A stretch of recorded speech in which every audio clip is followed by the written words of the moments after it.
Buenas tardes a todos y a todas. Ya agradecí ayer la invitación que me había hecho el Festival Puerto de Ideas, pero de agradecer nunca se pasa uno, así que vuelvo a agradecer a Chantal, especialmente, que la veo aquí delante, y a todo el magnífico equipo organizador. He estado muy a gusto aquí y qué pena no poderme quedar más tiempo.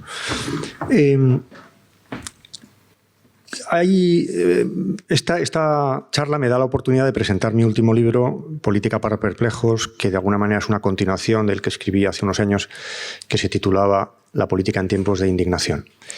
Sabéis que las presentaciones de los libros son una institución un poco paradójica. Hoy voy a hablar de varias paradojas, y una de las paradojas es que las presentaciones de los libros tienen dos peligros. Uno es que se hagan demasiado bien.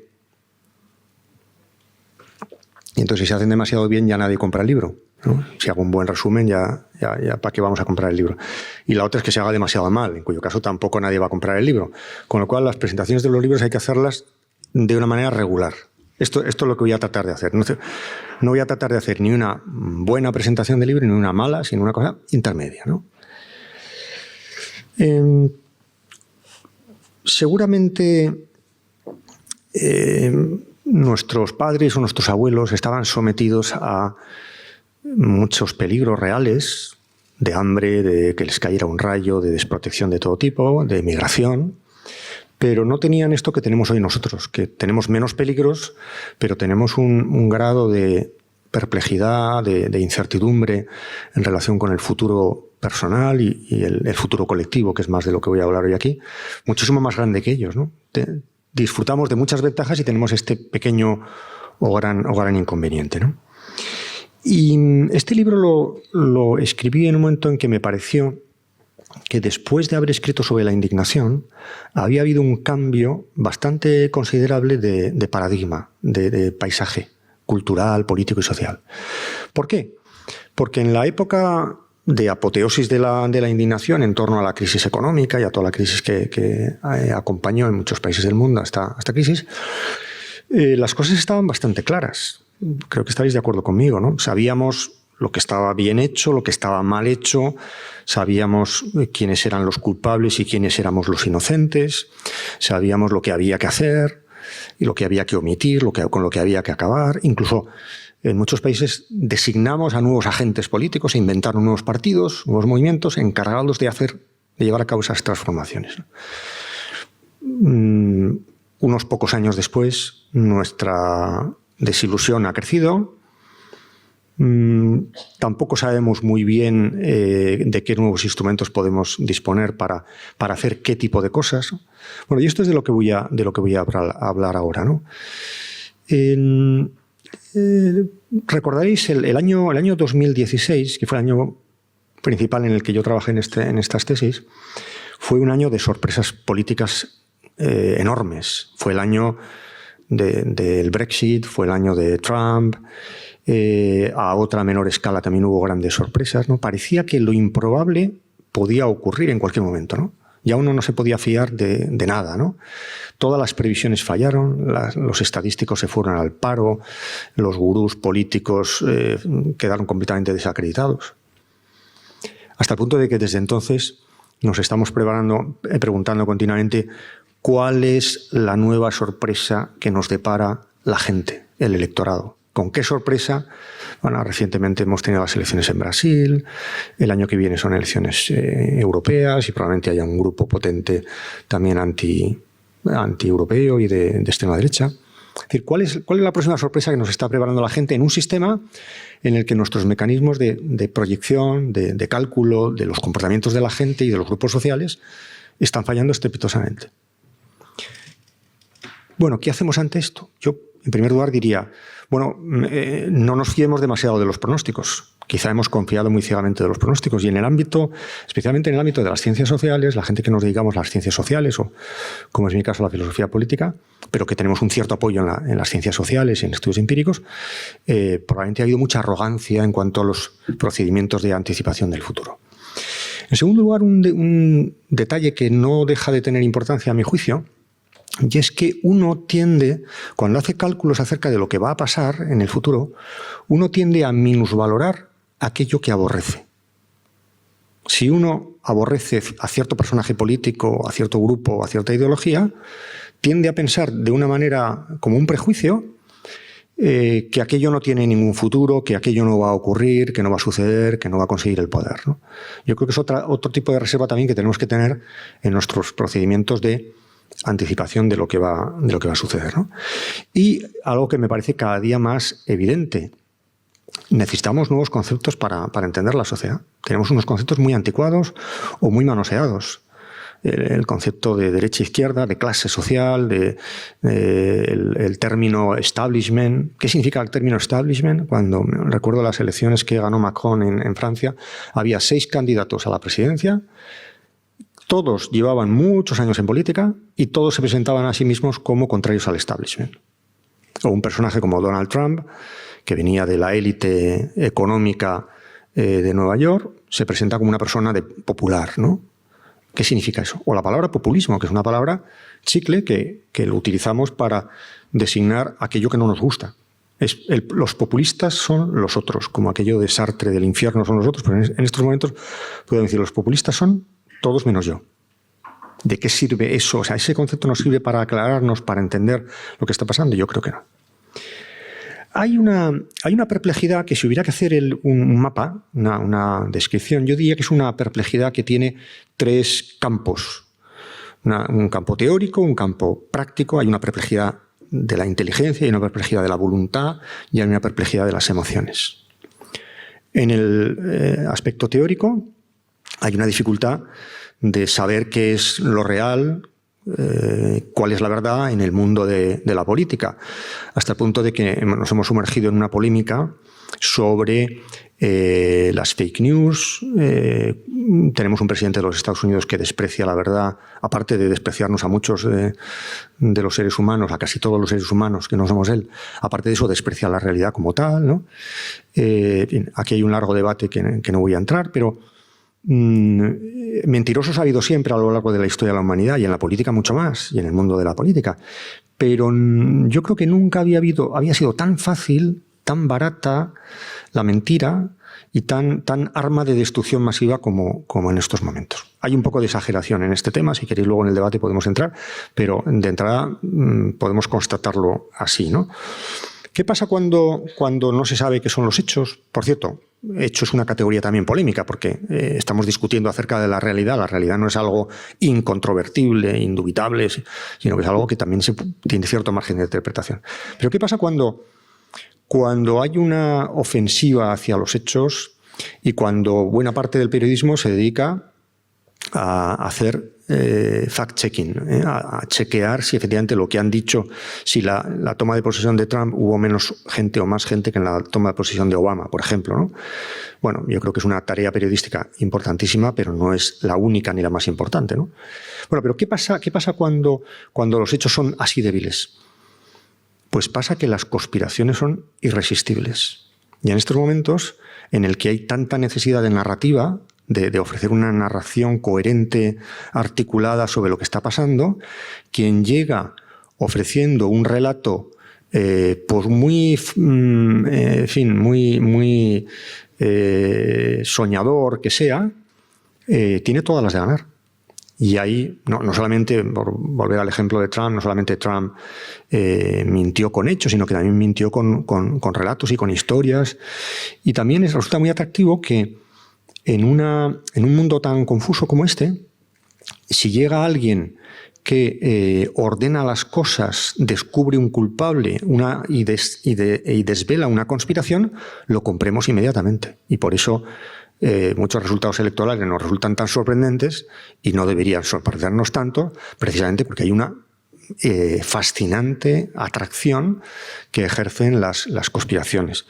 Aunque suele ser un error, porque de entrada, porque en el mundo real, y menos en el mundo de la política, nada es el resultado de lo que alguien planificó expresamente, sino que más bien en la vida política salen las cosas como salen, ¿no? También porque hay mucha gente conspirando. conspiradores los hay en todos los sitios. Entonces, pensar que hay una sola conspiración, no, hay muchas conspiraciones en competencia y al final se sale con la suya una en detrimento de la otra, ¿no? Yo creo que se entiende mejor el mundo de la política y en general el mundo de las instituciones, de las organizaciones, cuando se piensa que la condición natural del ser humano es más la chapuza que la mala intención.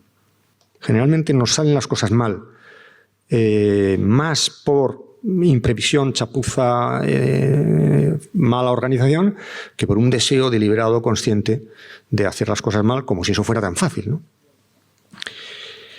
El segundo campo de incertidumbre es el campo de la voluntad. No solamente hay incertidumbre teórica, que conceptos, que hechos, que historias, que narrativas, también una perplejidad en relación con la voluntad. ¿Qué podemos hacer? ¿Cómo nos organizamos? ¿Cómo hacemos? ¿Cuáles son nuestras capacidades de configuración del mundo? Y aquí me parece que hay dos grandes posibilidades y ambas son posibilidades que minusvaloran o que carecen absolutamente de voluntad política. Hay una posibilidad que reconoceréis inmediatamente, que es el discurso de la adaptación, y hay otro que es el discurso de la negación. El discurso de la adaptación es cuando nos dicen, no, lo que hay que hacer es adaptarse, ponerse al día, estar a la altura de un cambio social inevitable, inexorable, al que hay que someterse, ¿no? Es el discurso más bien de las derechas, ¿no? De adaptación. Y en general, el discurso de las izquierdas es de qué se habla que me opongo. Es el discurso de la negación, de la ruptura, de la revolución, del cambio radical, ¿no? Y estos dos, no digo que sean completamente falsos, porque hay cosas a las que uno tiene que adaptarse y hay cosas que uno tiene que transformar, ¿no? Pero entendidos como categorías absolutas, dibujan un paisaje político, a mi juicio, muy insuficiente, según el cual habría poco espacio para configurar la vida colectiva. En un caso estaríamos en un principio de realidad entendido como sometimiento, falta de voluntad, sumisión a un estado de cosas ineluctable. En el otro caso estaríamos en el mundo fantasioso de las expectativas sin ninguna racionalidad, ¿no? Yo creo que esta ruptura entre el principio de realidad y el principio de placer es una de las cosas que mejor caracteriza nuestra sociedad y lo insuficiente que es esta sociedad que estamos elaborando, ¿no? En tercer lugar, hay una perplejidad en relación con las emociones. ¿Qué hacemos con nuestras emociones? Las emociones son una cosa que tenemos que gobernar de alguna manera, que uno puede configurar de un cierto modo. Y lo que tenemos es en un panorama, no me estoy poniendo muy negativo, no os preocupéis que luego esto tiene su parte positiva, ¿no? Pero vamos a empezar poniendo todas las dificultades, ¿no? En un panorama de institucionalidad débil, las instituciones son débiles, son más fragmentarias, menos estables, hay más volatilidad. Una de las funciones que tenían las instituciones, desde el mercado hasta la familia, las iglesias, los partidos, los sindicatos, era, entre otras cosas, proporcionarnos una cierta arquitectura para nuestros afectos. De muchos tipos, ¿no? El capitalismo, tal y como lo concibió Adam Smith, era un capitalismo de la avaricia, pero no era un capitalismo de la codicia destructiva posibilitada por el mundo de las finanzas, donde hay una pasión, en este caso la pasión de poseer, que está absolutamente desatada. Los seres humanos tenemos que confiar en alguien, ¿no? Es una falta absoluta de realidad, de sentido de la realidad, pensar que nosotros podemos comprobarlo todo, que no nos tenemos que apoyar en nadie, que no tenemos que prestar confianza a nadie. Pero hoy en día uno no sabe en qué fiarse, porque nos han fallado tanta gente, tantas instituciones, ¿no? Bueno, hay que reconstruir la confianza, que es un afecto importante, ¿no? Decía Macron, el presidente de Francia, a propósito del fenómeno precisamente de la indignación, decía una frase que me gustó mucho, una expresión que me gustó mucho: hay que interpretar bien la cólera de los pueblos. Es evidente que hay un malestar creciente en la sociedad que tiene diversas manifestaciones y ese malestar tiene que ser de entrada bien interpretado. Hay que entender bien contra qué se dirige, qué racionalidad tiene, qué nos está indicando, de qué es síntoma. Y por otro lado, algo en lo que se suele insistir menos, hay que hacer productiva esa indignación. Esa fue mi preocupación con el libro anterior, La política en tiempos de indignación, era esto, ¿no? ¿Cómo conseguimos que la indignación, el movimiento maravilloso de la indignación, no sea un gesto improductivo? Dé lugar efectivamente a transformaciones sociales, políticas y económicas. Porque recordaréis que en aquellos momentos, por lo menos en Europa, se hablaba de hay que aprovechar esta ocasión para cambiar el modelo productivo. ¿Y dónde está ese cambio de modelo productivo? ¿Quién se acuerda de eso, ¿no? Hasta el punto de que me da la impresión de que ahora mismo la gran distinción entre partidos políticos, entre agentes políticos, es la de aquellos que viven parasitando de la cólera y aquellos que tratan de resolver las causas que están detrás de esa cólera. Es decir, que hay partidos políticos y hay agentes políticos que están muy cómodos viviendo de una rabia, de una indignación, de un malestar, que si desaparecerían también ellos con ella, ¿no? Y hay otros que más bien están interesados en resolver las causas que han generado ese malestar. En cualquier caso, me parece que la política ha entrado en lo que podríamos llamar una zona de señalización escasa. Como cuando uno va por una carretera y de repente abandona unas rutas bien marcadas, bien señalizadas, y entra en un terreno más ambiguo, donde la distinción entre lo que es carretera y lo que es campo empieza a ser borrosa, hay pocas señales. Hemos pasado de un mundo organizado categorialmente desde el punto de vista de la orientación binariamente, la derecha y la izquierda, lo de arriba y lo de abajo, nosotros y ellos, a un mundo, y esto no tiene nada de particular, ¿no? Yo incluso creo que es una gran oportunidad, es una cosa muy positiva, a un mundo en el cual esas distinciones ya no son tan evidentes. Ayer, si alguno habéis repetido sesión conmigo, y tenéis mucho mérito, yo aludía a que en un mundo como el nuestro, en el que hay grandes interdependencias, y lo que yo hago aquí tiene efectos allá y en el futuro, y por tanto no vivimos en lo que Ulrich Beck llamaba los espacios container, ¿no? Que estén perfectamente delimitados. ¿No? Lo que hacen los chilenos no tiene efecto más allá de los Andes, ¿no? Pues eso ya no es así, evidentemente, ¿no? Las subprimes americanas producen un efecto cascada.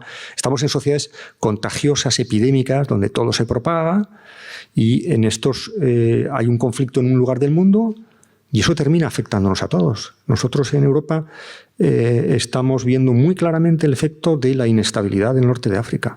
No haber sido capaces de arreglar la guerra de Siria, estabilizar Libia, Argelia, etc. Bueno, en un mundo así, probablemente, por ejemplo, la identificación de mis intereses es algo muy difícil. America first. Bueno, a ver, eso a mí que me lo expliquen. America first significa que debo dar la espalda, por ejemplo, al cambio climático. Pues es una estupidez. Entre otras cosas, porque el cambio climático no distingue entre nosotros y ellos. Como la contaminación, que es una mercancía que viaja, ¿no? de un lugar a otro, ¿no? O a mí hay un personaje político que en el libro le dedico una especial atención, pequeña pero especial, porque me parece una de las peores políticas que ha habido nunca en la historia de la humanidad, de lo que yo conozco, que es Theresa May, porque me hace una persona, bueno, entre otros fallos estratégicos, pero una persona que tiene una concepción, que es la concepción que está detrás del Brexit, según la cual, gracias al Brexit, Gran Bretaña recuperaría su control, ¿no? Taking back control, que era el propósito de las elecciones del referéndum del Brexit, ¿no? ¿Cuál es el resultado? Gran Bretaña tiene ahora y tendrá después del acuerdo del Brexit, que todavía no se sabe cuál va a ser, si lo va a haber o no, pero lo haya o no lo haya, con las 5 posibilidades de acuerdo que hay, según dicen los expertos, cualquiera de ellas dibuja un panorama dentro del cual Gran Bretaña va a tener menos poder que antes. Pues menuda operación, ¿no? ¿Qué significa ser soberano en un mundo como este? Y concretamente en una Europa como la que hemos configurado, ¿no? Bueno, estaría todo el tema, no me extiendo mucho más en esto, sobre la distinción entre la izquierda y la derecha. Es una distinción que se ha convertido en borrosa. También en el libro lo explico un poco. ¿Qué pasa cuando los obreros votan a la derecha? Los barrios más exclusivos de París son progresistas. ¿Qué está pasando? Algo está pasando aquí, ¿no?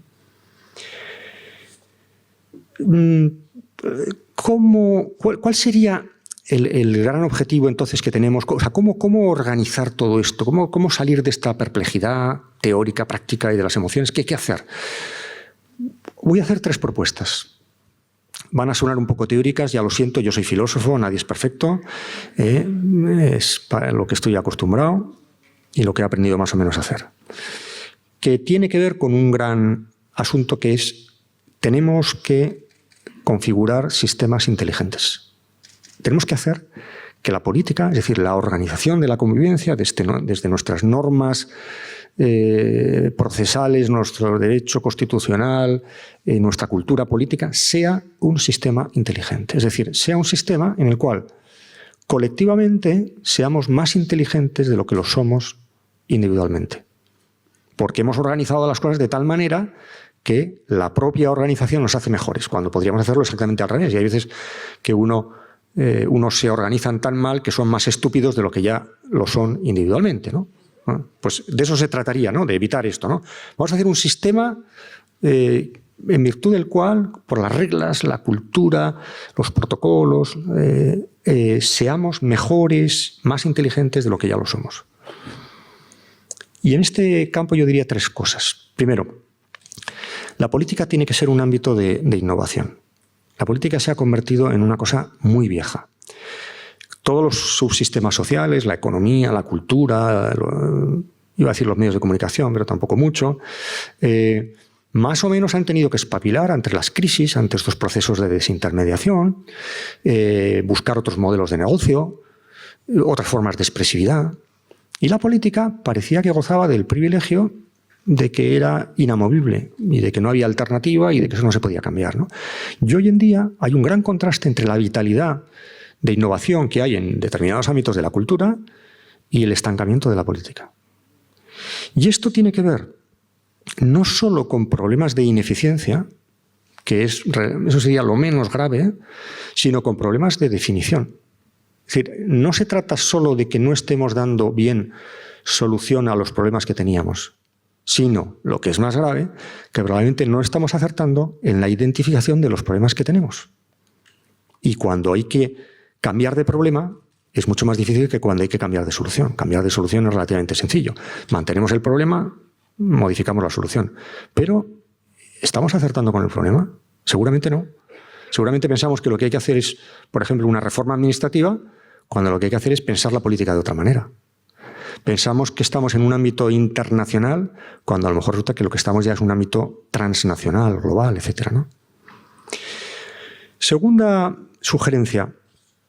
Tenemos que pensar estos sistemas de organización de la convivencia colectiva, que deben ser inteligentes, de tal manera que sobrevivan a los malos gobernantes. Hay una anécdota que a mí me gusta, un experimento mental que a mí me gusta plantear, que es: imaginemos en un momento determinado que el Banco de Inglaterra pasa a ser gobernado durante un año por 12 monos. Ponemos 12 monos en lugar de las 12 personas que gobiernan el Banco de Inglaterra. ¿Qué pasaría? Lo primero que nos viene a la cabeza es horror, terrible, ¿no? 12 monos gobernando el Banco de Inglaterra. Si pensamos un poco más, seguramente llegaremos a la conclusión de que tampoco pasaría tanto, si es que el Banco de Inglaterra está bien organizado, ¿no? Es decir, se trata no tanto, en la política no se trata tanto de cambiar a las personas, de conseguir a los mejores, si esto pudiera, cómo identificamos quiénes son los mejores y cómo los ponemos ahí, ¿no? Como de crear un conjunto de reglas, de procedimientos que permitan que incluso cuando unos monos o unos personajes nefastos que eventualmente de vez en cuando hacen su aparición y se hacen con el poder en el mundo de la política, que eso no haga demasiados destrozos. Yo recuerdo cuando lamentábamos que Obama no hubiera podido ir más allá con el sistema de protección social que planteaba.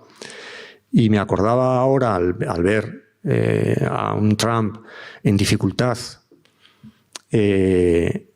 para sacar adelante sus propuestas, me acordaba de que, en el fondo, aquello que dificultaba a Obama hacer ciertas cosas es lo que está dificultando probablemente a Trump hacer ciertas otras cosas, ¿no? Y, por tanto, yo creo que la gran cuestión en lo que yo, desde luego, estoy expectante es en ver si la democracia estadounidense es una democracia capaz de sobrevivir a un personaje de esta catadura, ¿no? Y la tercera sugerencia es que tenemos que protegernos de nosotros mismos.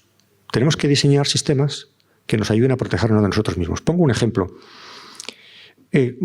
Con los dispositivos tecnológicos hay dos tipos de problemas que podemos tener. Un problema es que no nos obedezcan. Uno tiene un coche y de repente le fallan los frenos, el coche no frena, uno se mata, ¿no? Grave problema. Pero hay otro tipo de problemas con los dispositivos tecnológicos, y esto se puede aplicar a las sociedades, que son menos advertidos, que es el problema de que esos dispositivos nos hagan demasiado caso. Y entonces uno frene demasiado. El sistema de frenado ABS de los coches es un sistema pensado para que cuando frenamos demasiado, el sistema no nos obedezca. Yo vivo en un pequeño pueblo donde hay bastantes jabalíes y me ha pasado alguna vez salir de una curva y de repente atraviesa una manada de jabalíes en la carretera y lo que uno hace instintivamente es frenar demasiado. Y el coche, que es más listo que yo, dice, no te voy a hacer caso. No te voy a hacer tanto caso, no en la medida en la que tú me estás reclamando, porque te matas si frenas del todo. Bueno, la organización de la convivencia, por ejemplo, pensemos en todas las disposiciones para cambiar las constituciones, modificar las reglas del juego. ¿Por qué son tan dificultosas?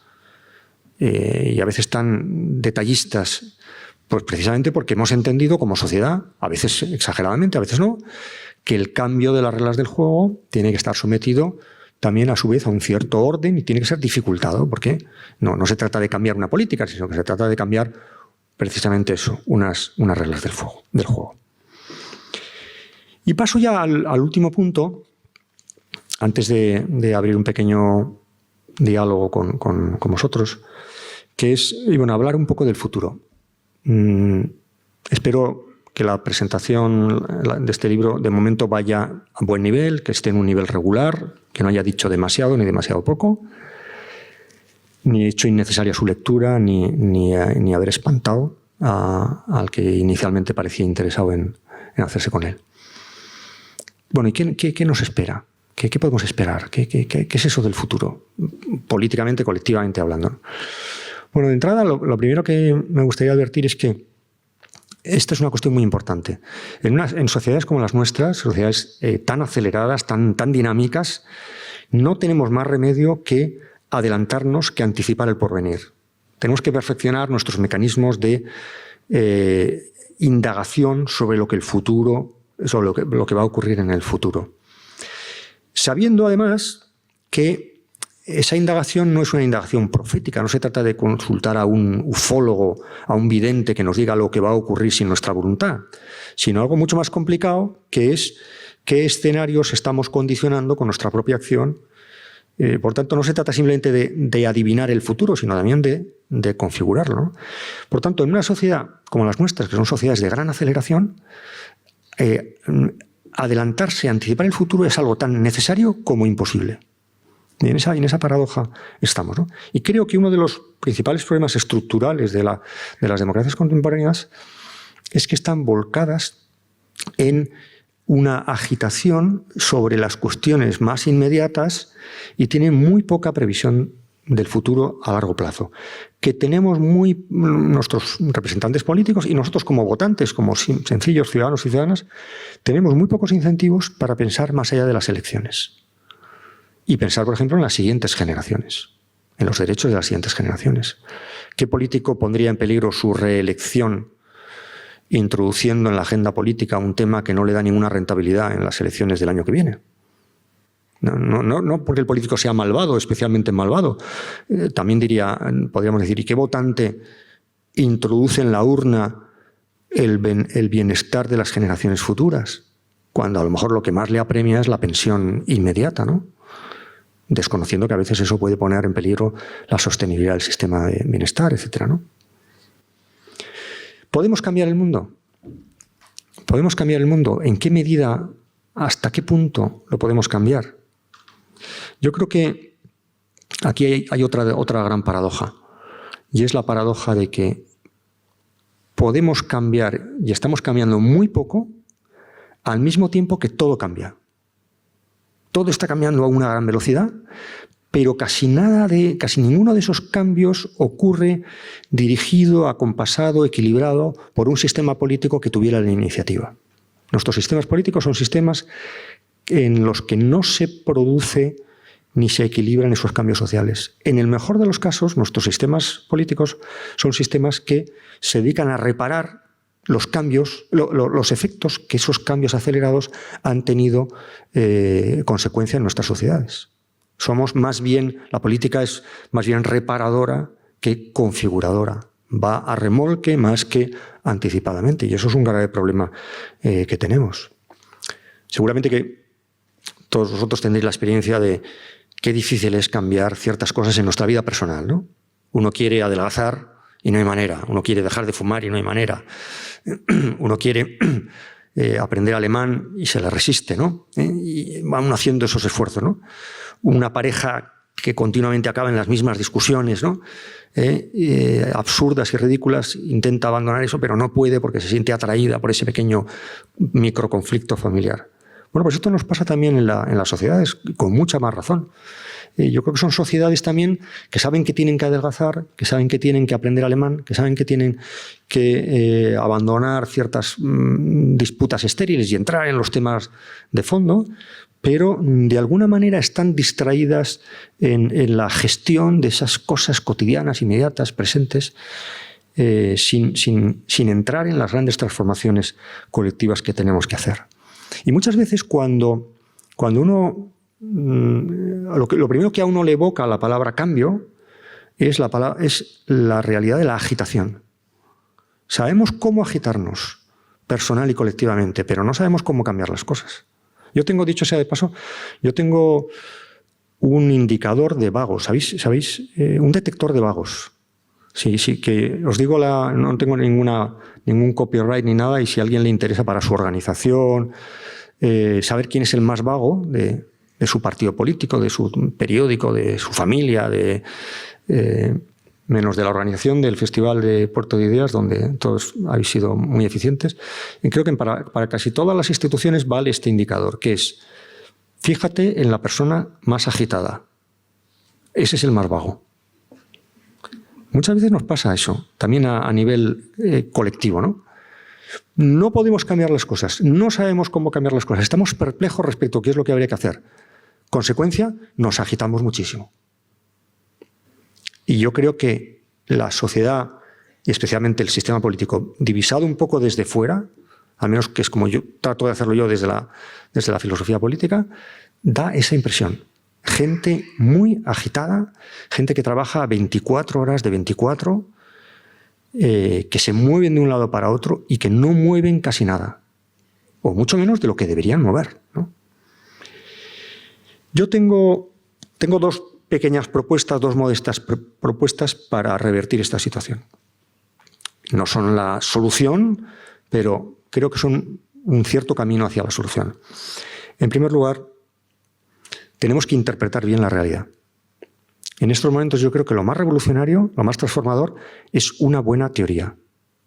Y no lo digo para barrer para casa, porque bastante trabajo tenemos los filósofos en el combate contra esta perplejidad, sino porque me parece que es así, que en estos momentos hay mucha energía disipada, mucha energía personal y colectiva perdida en cuestiones que no merecen la pena, que no merecen tanta atención y tanto esfuerzo, y que además son al final como como Sísifo son al final realidades que vuelven otra vez a aparecer, donde no hay realmente, hay ruedas que se mueven en el vacío, hay cosas que no están cambiando nada. Por tanto, hagamos una buena teoría. Yo creo que es un momento teórico. Teórico, no os asustéis, ¿no? Teórico en el sentido de hagamos un esfuerzo de comprensión de lo que está pasando. Entendamos bien la realidad política, la realidad social. Hagamos buenos diagnósticos, tengamos buenos conceptos, pensemos un poco. Hay un libro de un escritor alemán, Sten Ladolny, que hace años, que a mí me gustó mucho, se llamaba El descubrimiento de la lentitud. Y en él se describe la vida de John Franklin, de un investigador y un explorador, que entre otras cosas descubrió el pasaje al noroeste, por encima de Canadá, que permitía ir en barco. Y hay un pequeño pasaje que a mí me encantó, y os lo cuento, en el cual están a punto de perecer el barco porque empieza a bajar la temperatura, el hielo empieza a endurecerse y delante de ellos había una bifurcación y el barco estaba parado y no sabían muy bien qué dirección tomar, ¿no? Y el capitán, que era John Franklin, un hombre lento, un hombre acostumbrado a la lentitud y a sacar ventaja de su propia lentitud en términos de reflexividad, etcétera, se para allí en la cubierta, empieza a mirar el horizonte, piensa, la tripulación se pone inquieta, como vosotros probablemente pensando que esta charla no acaba nunca. La tripulación se empieza a poner inquieta y le empiezan a insistir en que hay que tomar una decisión rápida, que la temperatura está bajando a gran velocidad. Y al final toma una decisión y efectivamente acierta con la decisión, ¿no? Y el novelista dice, Franklin escapó de la muerte porque era más lento que ella. Es decir, hay cosas de las que personal y colectivamente tenemos que escapar siendo más lentos que esa cosa de la que tenemos que escapar. Y yo creo que la política es un maravilloso ejemplo de muertes, ineficiencias, injusticias, desequilibrios, frente a los cuales la única escapatoria posible es una cierta institucionalización de la lentitud, es decir, de la reflexión, del debate, de la reflexión colectiva, ¿no? Y la segunda sugerencia que me atrevo a haceros es prestemos menos atención a lo más ruidoso e inmediato y fijémonos más en lo latente y lejano. Si queremos entender bien la sociedad, lo inmediato, lo ruidoso, lo estrepitoso, lo llamativo, es una distracción. Es una distracción si queremos entender los movimientos de fondo de esa sociedad que, como os decía, está cambiando a una gran velocidad y desde el sistema político y desde la cubierta no nos estamos enterando de nada y de repente de la noche a la mañana nos encontramos con un movimiento Me Too que ha trastocado completamente las cosas. Y no habíamos advertido que eso iba a suceder, o mucha gente no lo había advertido, y como eso otras muchas cosas, ¿no? Termino con una pequeña reflexión sobre, ya que hablamos del futuro, bueno, ¿puede uno ser pesimista, optimista? ¿Debe uno ser pesimista, optimista? Lo primero que quería decir es que me llama poderosamente la atención el hecho de que en el mundo del pensamiento los más tristes tengan mayor prestigio que los demás, ¿verdad? Si yo ahora quisiera poner aquí cara de ser una persona, un pensador profundo y sistemático, tendría que adoptar un gesto grave, convertirme en un cenizo, cenizo se dice aquí, lo que decía Adorno de la filosofía, que la filosofía era una ciencia triste, ¿no? Bueno, entiendo esto como réplica a cierto optimismo banal, que es el pensamiento positivo, ¿no? Piensa positivamente, del coaching y tal, lo entiendo, ¿no? Pero, y con esto concluyo, yo soy optimista por defecto más que por virtud, porque generalmente detrás de un pesimista, y acabamos de ver muchos motivos para serlo, ¿no? Por lo menos de pesimismo o de perplejidad, desconcierto. Pero detrás de un pesimista hay siempre una persona muy segura de que no hay alternativa, de que el mundo camina hacia el desastre, de que las cosas no se pueden cambiar, de que esto es inamovible.